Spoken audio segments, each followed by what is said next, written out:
그가 이르되 내 이름을 다시는 야곱이라 부를 것이 아니요 이스라엘이라 부를 것이니 이는 내가 하나님과 윗 사람들과 겨루어 이겼음이니라. 아멘. 우리를 위해 전성준 전도사님 나오셔서 말씀 주시겠습니다.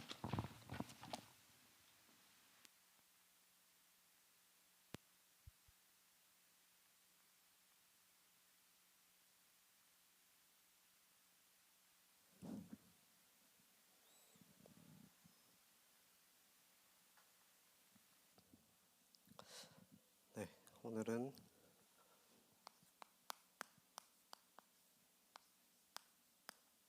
진정한 강자라는 제목으로 말씀을 나누겠습니다. 먼저 우리 지난 한 주간 강단 메시지를 묵상해 봅시다.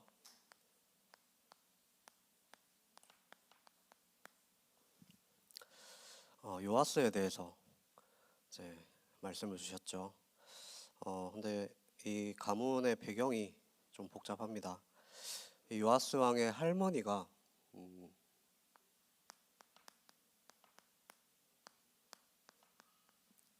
아달랴라는 사람이었어요. 이 사람은 이제 이스라엘의 역사상 가장 악한 왕이었던 이거 안 적어도 돼요. 이거는 아합 왕과 또 마찬가지로 가장 악하고 우상을 섬겼던 이세벨 사이에서 태어난 사람이었죠. 그리고 이 아달랴와 남편인 여호람 이 사이에서 태어난 사람이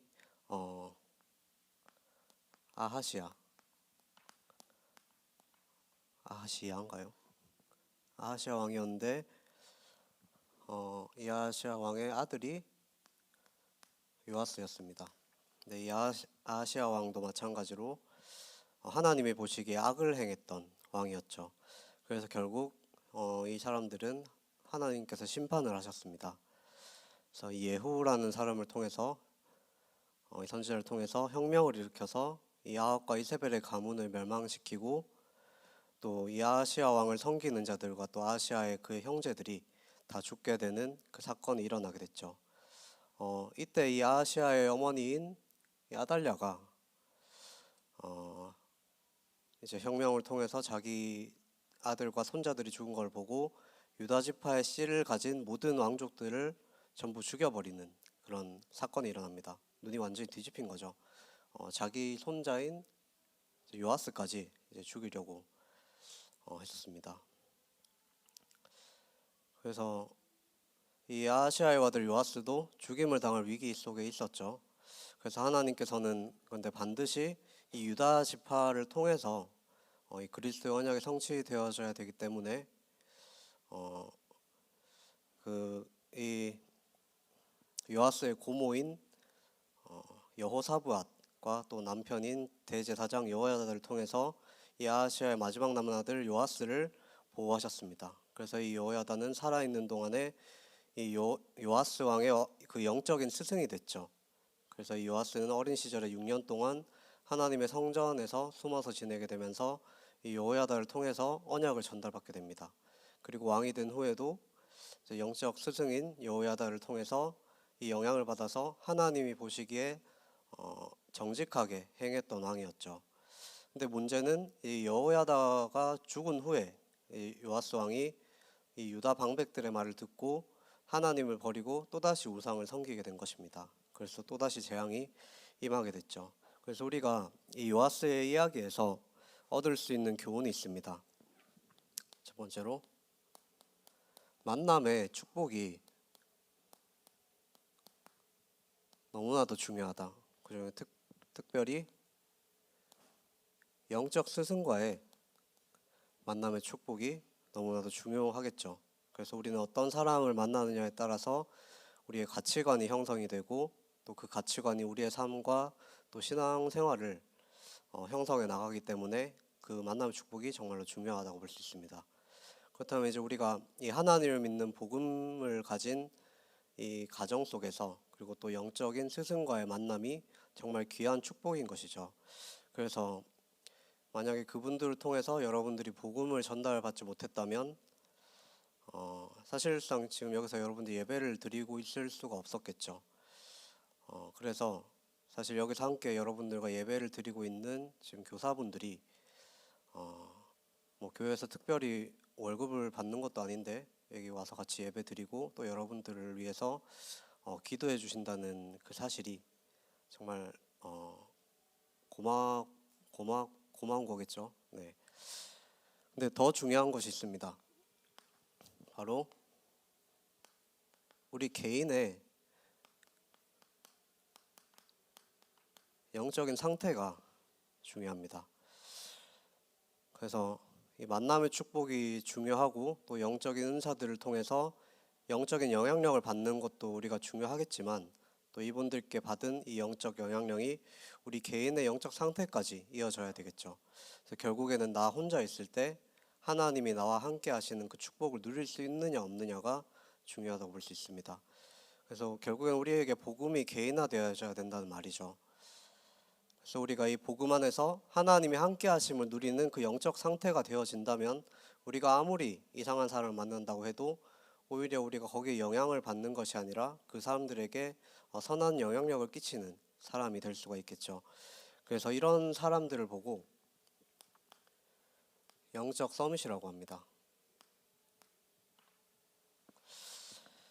그래서 지금 청소년부가 올해부터 청소년 서밋 스쿨로 이름이 바뀌었죠. 그래서 영적 서밋, 기능 서밋, 문화 서밋으로 가는 랩넌트 이 방향으로 가고 있습니다. 그래서 사실 이 서밋이라는 단어는 성경에 나오는 단어는 아니에요. 그래서 주로 세상에서 좀 많이 쓰이죠. 그래서 서밋은 정상을 뜻합니다. 그래서 정상회담이라고도 하는데 이 정상회담이 뭐 국가 원수나 뭐 각 분야에서 제일 뛰어난 사람들을 모여서 이제 회담을 갖는 그런 시간이죠. 그래서 다락방에서 이제 서밋이라는 단어를 쓰기 전에 좀 자주 쓰였던 단어가 엘리트라는 단어였어요. 그래서 이 복음 엘리트가 되어야 된다 이런 말을 했죠. 그래서 어릴 때 이걸 들어봤던 사람들도 있을 겁니다.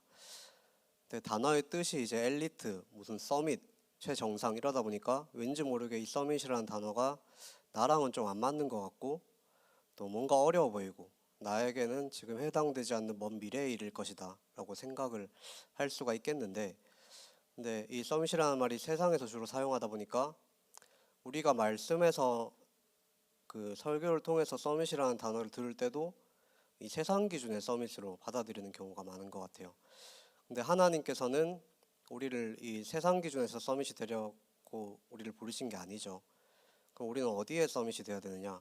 하나님이 나와 또 우리와 함께 하심을 매 순간 최고로 누리는 것이 바로 영적인 서밋인 것입니다. 그래서 하나님은 제가 전에도 계속 말했듯이 우리를 뭔가 서밋이라서 부른 게 아니고 하나님이 우리를 부르시고 우리와 함께 하시기 때문에 우리는 영적 서밋이라고 했죠. 그래서 하나님께서 함께 하시는 여러분들이 바로 서밋인 것입니다. 그래서 하나님이 부르신 자,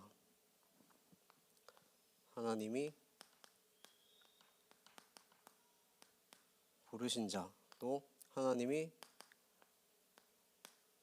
함께 하는 사람, 그리고 이 하나님의 뜻을 아는 사람들, 이 사람들이 바로 영적 서밋인 것이죠. 그래서 이 하나님의 함께함으로 만족하는 사람, 이 바로 영적 서밋인 것입니다. 그래서 우리가 해야 될 것은 우리의 관점을 바꿔서 열심히 뭔가 노력을 하는 것이 아니라 하나님이 우리에게 이미 주신 이 은혜와 축복을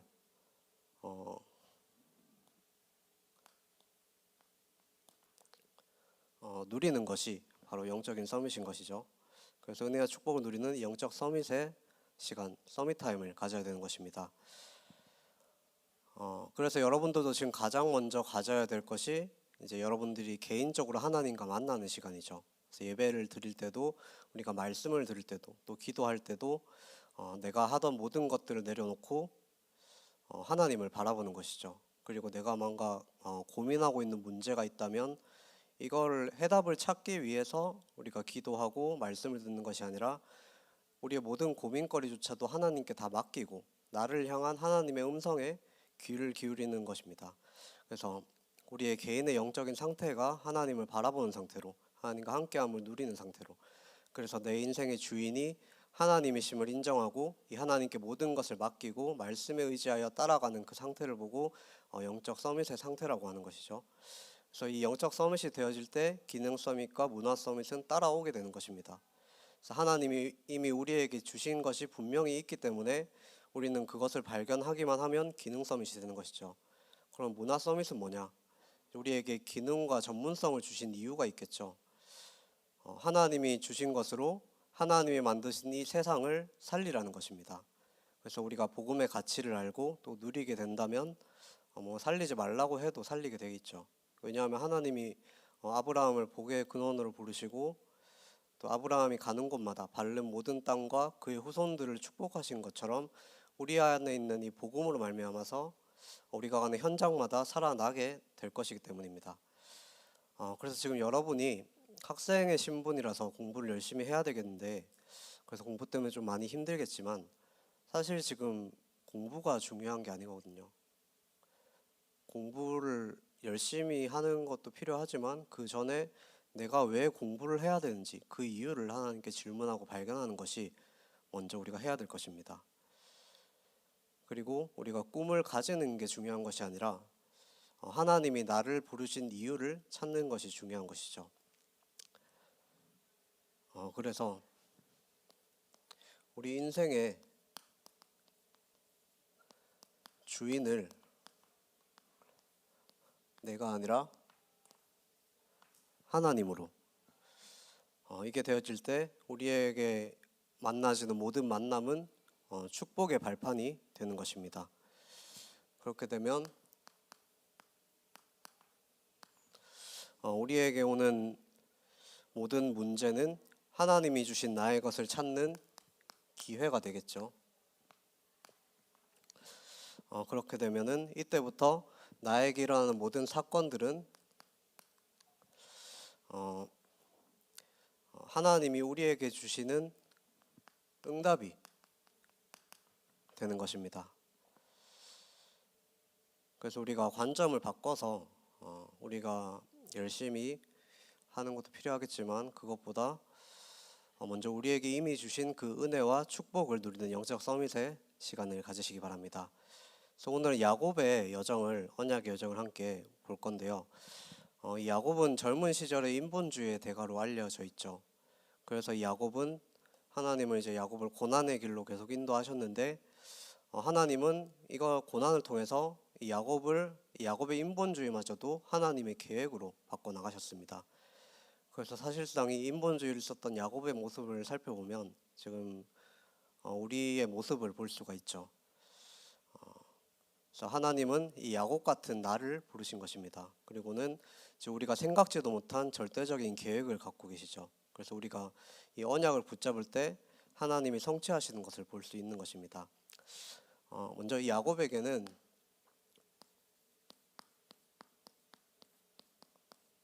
야곱의 가정에서 세 가지 사건이 있었죠. 이제 아브라함의 아들인 이 이삭과 그 부인인 리브가가 쌍둥이를 낳았는데 이제 먼저 나온 아들 이름이 에서고 그 다음 나온 아들 이름이 야곱이었죠. 그래서 이 야곱의 뜻은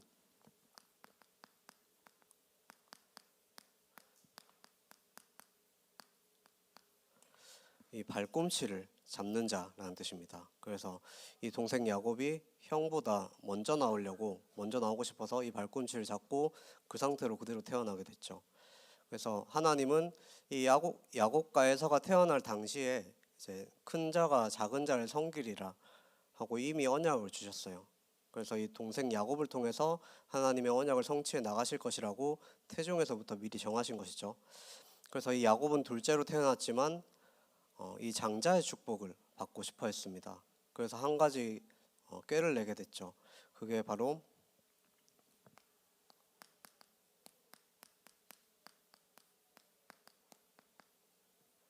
팥죽 사건입니다. 이게 창세기 25장 23절이고 이게 25장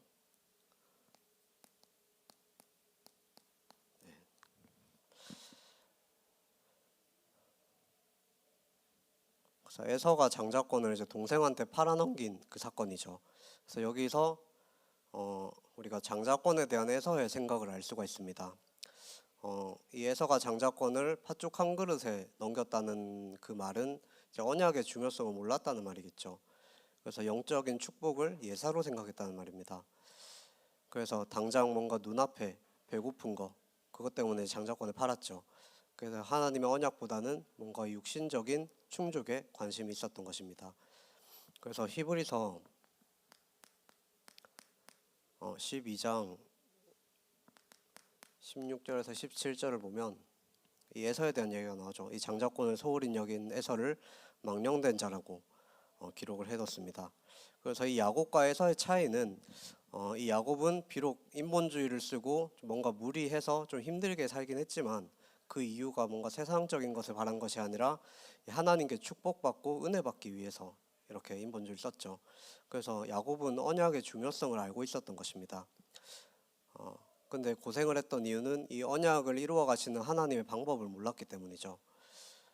반면에 에서는 이제 남자답고 뭐 사냥도 잘하고 카리스마도 있고 지금 말로는 이제 뭐 세상적으로 스펙이 뭐 괜찮고 좋았지만 이 언약을 예사로 생각하고 육신적인 충족에만 관심이 있었기 때문에 이 장자권을 팔아넘기기도 했고 그래서 결국에는 이 언약을 놓쳤던 에서는 이 에돔 족속의 조상이 됐죠. 이 에돔 족속은 하나님의 언약의 백성인 이 유다 왕국과 끊임없이 분쟁하다가 결국은 멸망하게 된 사람들입니다.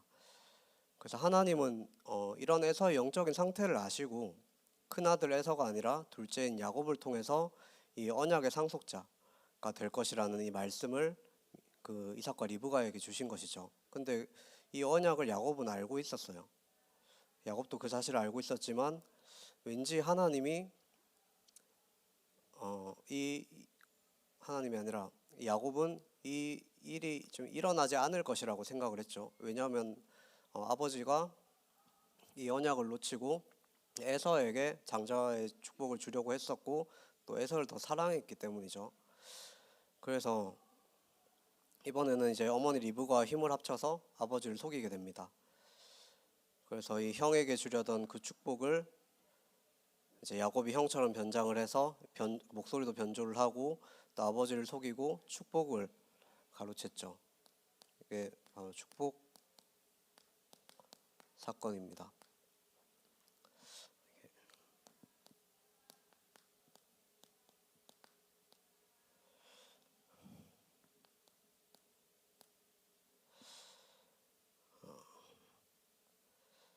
그래서 어떻게 보면 이 야곱은 뭔가 욕심쟁이로 보일 수도 있겠지만 사실 이 야곱은 아까 말했던 것처럼 물질과 명예에 욕심이 있었던 게 아니라 이 언약의 중요성을 알고 이 상속자가 되고 싶어 했던 거죠. 그래서 이 하나님이 아브라함의 후손들에게 이 복을 쏟아 부어 주시고 또 그 후손들을 통해서 온 세상 사람들이 복을 얻게 하겠다는 그 언약을 붙잡았던 것입니다. 그리스도의 언약을 붙잡은 것이죠. 근데 이 야곱은 아까 말했던 것처럼 이 언약의 중요성은 알고 있었지만 언약을 성취하시는 하나님의 방법을 몰랐기 때문에 인본주의를 쓴 거죠. 그래서 인본주의 결과로 형의 분노를 사게 됩니다. 그래서 야곱을 죽이려고 했죠, 형이. 그래서 이 리브가는 야곱을 보호하기 위해서 이제 멀리 살고 있는 그 자기 오빠 이제 라반의 집에 야곱을 보내기로 했습니다. 이때부터 야곱의 언약의 여정이 시작됐죠.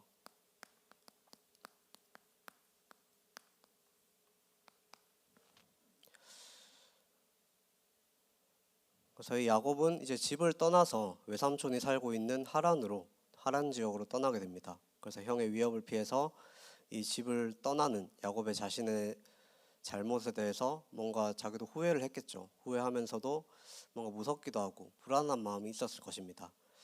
그래서 이제 집을 떠나면 내가 언제 돌아올까 그런 걱정도 하게 되고 또 한 번도 가보지 못한 그 길을 혼자서 가게 되는 그런 두려움과 답답함이 있었겠죠. 근데 이때 하나님께서는 여행 중에서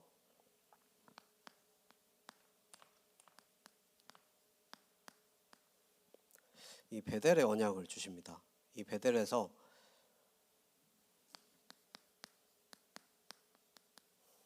하나님이 이 집을 떠난 야곱에게 베델 체험을 통해서 살아계신 하나님을 실제로 만나고 체험하도록 하셨죠. 그게 창세기 28장 10절에서 22절의 사건입니다. 그래서 이 베델에서 하나님께서는 이 아브라함에게 약속한 그 언약을 야곱에게 다시 한번 말씀하시고 또 끝까지 너를 지키고 함께 하겠다고 약속을 하십니다. 그리고 언젠간 반드시 약속의 땅인 가나안으로 돌아오게 될 것이라고 말씀하셨죠. 그래서 하나님은 약속하신 대로 나중에 야곱을 무사히 외삼촌의 집에 도착하도록 이제 힘을 주시면서 인도를 하셨습니다. 그래서 이 베델 사건은 야곱의 인본주의를 인해서 이제 도망자 신세가 됐지만 이 언약 안에 있는 사람이었기 때문에 하나님은 이 인본주의를 사용하셔서 살아계신 하나님을 실제로 만나게 하시고 체험케 하신 그 하나님의 방법, 그 하나님의 사건이라고 할 수 있겠죠. 그래서 이 삼촌 라반의 집에 가게 됩니다.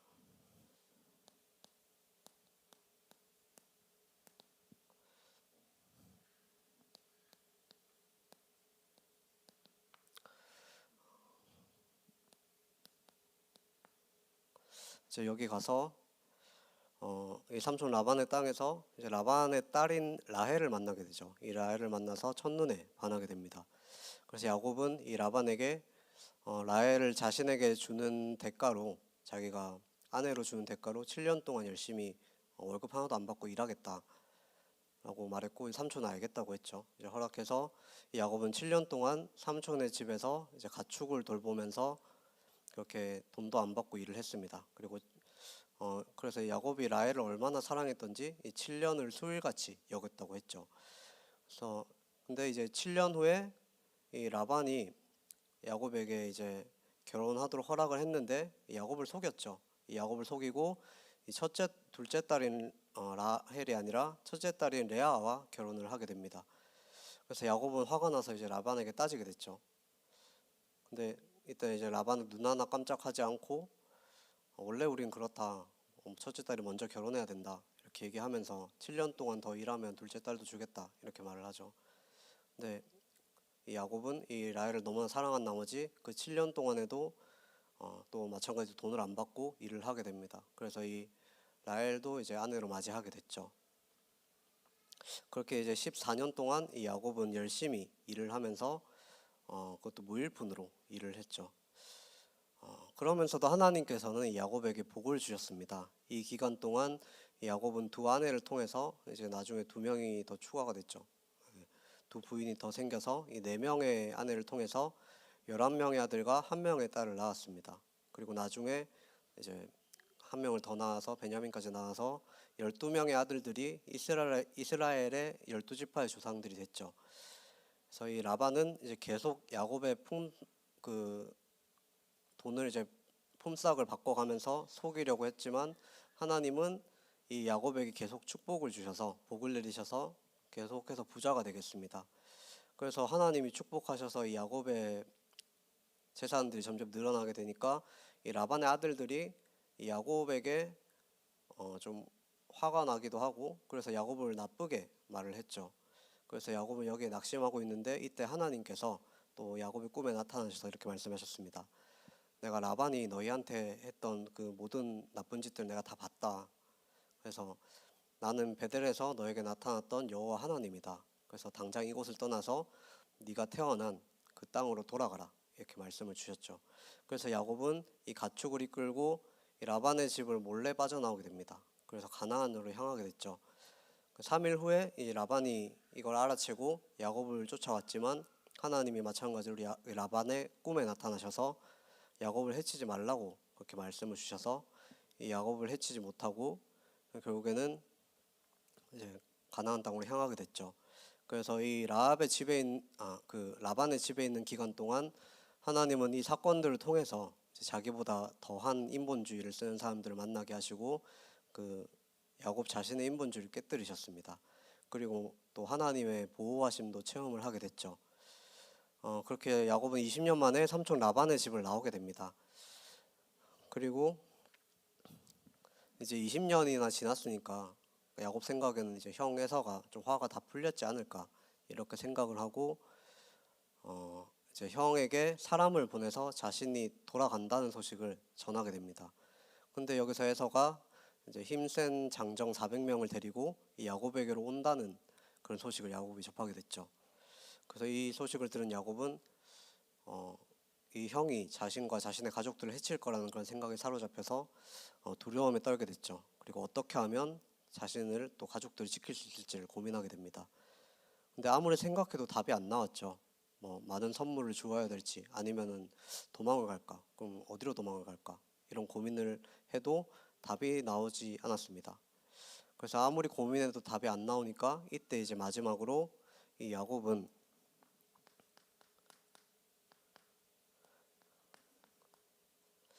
이 야복 강가에서 가족들을 먼저 건너가게 하고 그곳에서 하나님께 엎드리게 됩니다.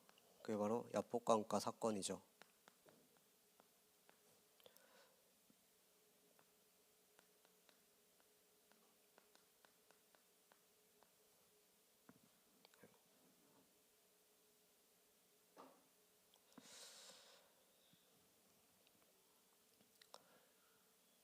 저희 그곳에서 이제 하나님께 엎드렸는데 그날 밤에 하나님은 한 남자의 모습으로 야곱을 찾아왔습니다. 그리고 야곱은 그 남자와 씨름을 했죠.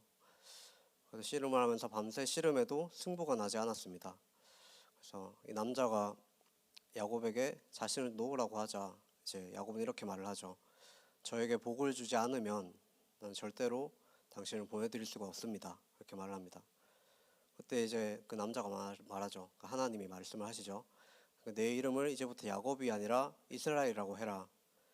이 뜻은 이제 네가 하나님과 씨름했고 씨름을 해서 이겼기 때문이다. 하고 이렇게 이스라엘의 이름을 주셨죠.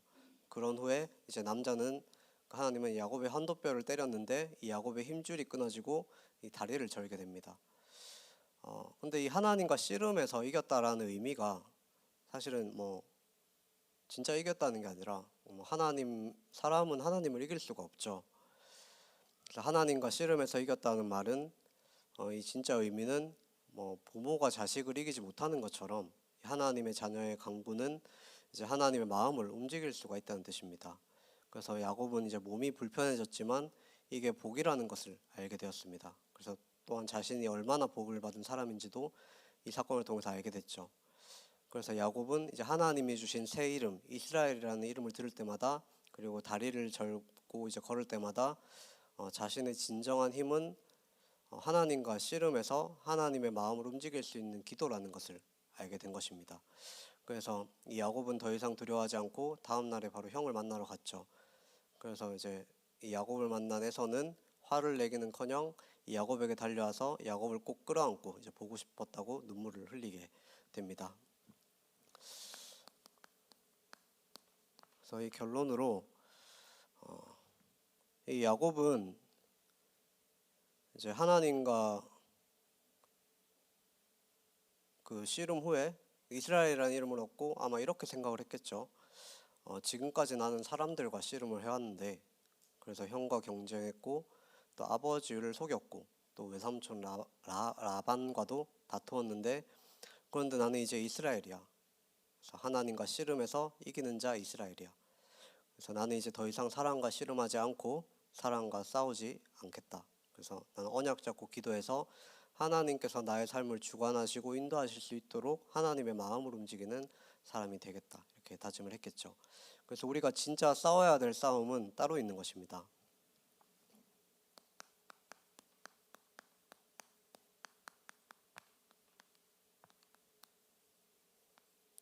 우리가 너무 잘 알고 있는 성경 구절인데 에베소서 6장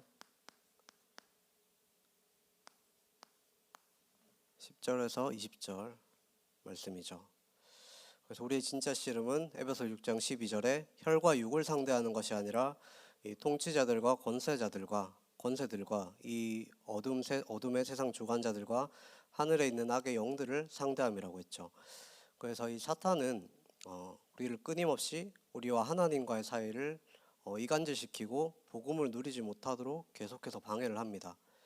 그래서 우리는 이 마귀의 관계를 능히 대적하기 위하여 하나님의 전신갑주를 입어야겠죠. 그래서 이는 악한 날에 우리가 능히 대적하고 모든 일을 행한 후에 서기 위함이라고 했습니다.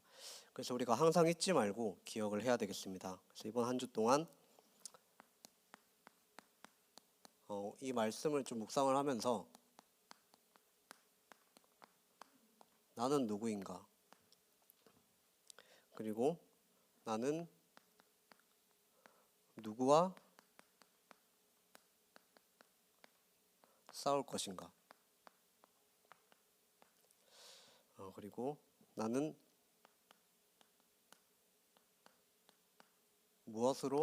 무슨 힘으로 싸울 것인가? 이 세 가지를 두고 이번 한 주 동안 에베소 6장 10절에서 20절의 말씀을 한번 묵상해 보시기 바랍니다. 이제 많은 사람들이 나는 할 수 없다, 또 나는 안 될 것이다 라고 말하면서 낙심하고 포기하는 사람이 있죠. 그리고 아니면 반대로 나는 대단하다, 나는 뭐든지 할 수 있다, 그렇게 자기 자신을 마인드 컨트롤하면서 살아가는 사람이 있습니다. 이거는 이제 교만한 거죠. 그래서 사실은 둘 다 틀린 겁니다. 우리는 나를 정확히 볼 줄 알아야겠죠. 하나님은 모든 사람에게 계획을 가지고 계시는데 특별히 구원받은 여러분들에게는 특별한 하나님의 계획이 있는 것입니다. 그래서 이 일은 나의 힘으로는 할 수가 없죠. 그렇기 때문에 우리가 성령 충만이 필요한 거죠. 그래서 우리가 문제가 와도 상관이 없습니다. 우리가 하나님의 언약 안에서 하나님이 우리와 함께 하시기 때문에 어떤 것도 문제가 될 것이 없는 거죠. 그래서 우리는 이렇게 되어야 되는 것입니다. 그래서 이번 한 주 동안 우리에게 주신 말씀을 통해서 하나님이 나에게 주신 이 말씀을 묵상하면서 이 언약으로 붙잡고 이 복음 누리는 영적 서밋의 시간에 도전하는 우리 큰사랑교회 청소년 여러분들이 되시기를 간절히 소원하겠습니다. 기도하고 사회자 나오시겠습니다. 살아계신 하나님 아버지, 정말 우리가 귀한 만남의 축복 속에서 복음을 알게 되었고 또 이 자리에 하나님께 영광을 돌리고 하나님께 예배를 드릴 수 있게 해주심에 감사를 드립니다. 정말 우리가 받은 이 예배를 통해서 또 만남의 축복들을 통해서 우리가 그것으로 끝나는 것이 아니라 이 복음이 우리 개인에게 뿌리 내려지고 각인되어지고 체질화될 수 있도록 우리 렘넌트들을 지금 이 시간 주님께서 축복하여 주옵소서. 그래서 우리가 정말 싸워야 될 상대를 알고 사람과 싸우는 것이 아니라 이 사단과의 영적 싸움을 할 수 있도록, 그래서 하나님이 원하시는 것이 무엇인지 하나님께서 나를 통해 이루어 가실 하나님의 계획이 무엇인지를 발견하고 우리가 이 하나님이 맡기신 이 사명에 올인할 수 있는 그런 렘넌트 선교사로 세워질 수 있도록 주님께서 인도하여 주옵소서. 이 모든 말씀 살아계신 예수 그리스도 이름으로 기도합니다. 아멘.